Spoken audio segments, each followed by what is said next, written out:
Probably does. Okay. Step number 2, diversify, diversify, diversify. What's diversification about? Not putting all your eggs in one basket, isn't it? Yeah, spreading your risk around the market. Absolutely. Now, this is where I'm going to just talk about CFDs just for 1 second. And if you've never heard of a CFD, it stands for Contracts for Difference. Okay? Very popular at the moment for this major reason here. CFDs help us manage our risk. They actually help us manage our risk and also profit from a falling market, which I'll talk about next. CFD is very simple to explain. A CFD is designed to replicate a securities transaction. Give me an example of a security. We've talked about one already today. BHP? It's a security, isn't it? So a CFD on BHP is just designed to do everything BHP does, okay? So if I'm over here, if I'm BHP, CFD's over there. If I'm BHP and BHP goes up, let's say this is BHP on the ASX, and that's BHP as a CFD. Let's say I'm over here, I'm BHP, and I go up 10 cents. What does the CFD need to do? Go up 10 cents. If I go down $1, that CFD is going to go down $1, isn't it? If I pay a 34-cent dividend, the CFD is going to pay a 34-cent dividend. If I split my shares or consolidate my shares, the CFD is going to do exactly the same thing. The CFD is designed to replicate a securities transaction. Okay? Well, then the question becomes, well, if the CFD is exactly the same as a share, why would you trade a CFD? Does it cost you less? That's the next slide. Okay, so question is, in that last example, BHP was about $40. If we were to buy 100 shares, it would cost us $4,000. Using a CFD, we only need to use $200 of our capital to do the same transaction. You see, because a CFD is not a share. It's just designed to replicate a share trade.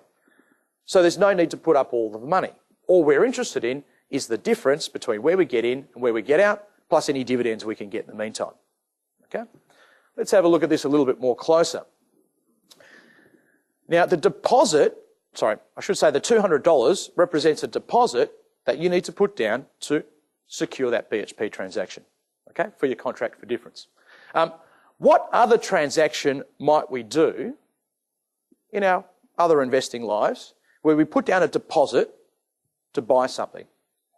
A house, isn't it? Yeah, that's what everybody does. So what we'll do is, let's say we're looking at a property worth about $500,000, okay? Now, do we go to the vendor and say, here's $500,000? No. We go to the bank first, don't we? And we put down typically about a 10% deposit. 10% of $500,000 is $50,000. Okay, so we put down a $50,000 deposit and we borrow the balance, $450,000. Now, what would happen if the price of that house increased to $550,000? Now, there's no stamp duty here, okay? There's no real estate fees. This is a perfect world. But if the price went up by 10%, which is $50,000, and you sold out, what would your profit on the transaction be? It'd be 100%, wouldn't it? You'd make $50,000. For the people that aren't quite following this, let's start again. You bought a house for $500,000. It went up to $550,000. You made a $50,000 profit, but you only used a $50,000 deposit to do it. You've doubled your money, haven't you? Yep. That's what happens in property. I tell you what, that's exactly what happens in shares. CFDs are basically property investing for shares. It just enables you, rather than having to put up all the money for BHP, you put down a deposit on BHP. You're effectively borrowing the rest, but you now don't need it to go up so much to get a higher return, do you? And this is what people are doing all the time. Some people have 2 or 3 or 4 investment properties using this method. And they probably didn't even realise that this is what they were actually doing. Because if you had $500,000, would you buy one house? What would you do? You'd buy a few houses, wouldn't you, using this method? Same thing on shares. What we're going to try and do is, instead of having a small amount of money and putting them all on one share, we're going to take that money and we're going to get a few shares with that money by using this methodology of just putting down a deposit and borrowing the rest. Okay?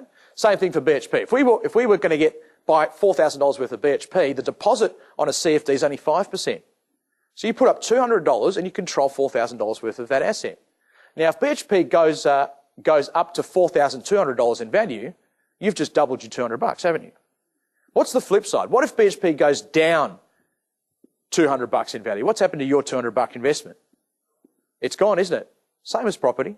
If you put $50,000 in a property and that $500,000 property went to $450,000, you've now got no equity in that property, isn't it? People are doing this all the time.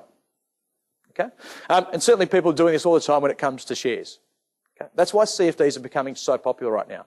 The ability to control more shares with a small amount of money. And this is going to become important if you do have a limited amount of capital.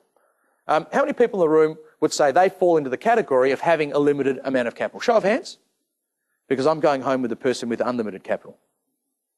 Everybody's got a limited amount of capital. So this is important. It's important to everyone. Okay. So let's say we had $5,000 to get started with our investing. And if we were going to do that with normal shares and we bought $4,000 worth of BHP, we've only got a very small amount of money to keep diversifying, isn't it? Now, let's say the next trade we saw that came along was Rio Tinto. How many Rio Tinto shares can we get with $1,000 right now? Anybody know? It's about 13. Yeah, 13. So we've got 100 BHP, 13 Rio. That's it. We've used up all our money. Is that diversified? No, not at all. You've got all your money in the resources sector in 2 stocks. Very hard to do if you're using this method. If you're using CFDs, however, what you can do, don't put up $4,000 on BHP, just put down $200 on BHP. Then put down $200 on Rio. I think that's got the resources covered. Where do we go after that? You tell me. You're investing right now. Banks, super. I mean, that's a bit lazy though. Which bank? Commonwealth Bank, super. Great. So $200 on CBA. Any more banks or keep going? $200 on Westpac. We've got four stocks now. 2 resources, 2 banks. I think that's enough banks. Where to now? Health, give me an example. ResMed, $200 down. Great, 5 stocks now. How about some utilities like AGL Energy? $200 down. Wesfarmers, $200. We could keep going. In fact, we could get 10 investments at $200 and only use up $2,000 of our capital, isn't it? But we've got diversification. We've spread our risk across the market. Do it the other way, it's very, very hard to do. So this is how you can use CFDs to actually reduce your risk in the market. What about another stock? Should we put some Telstra in that portfolio? I didn't think so.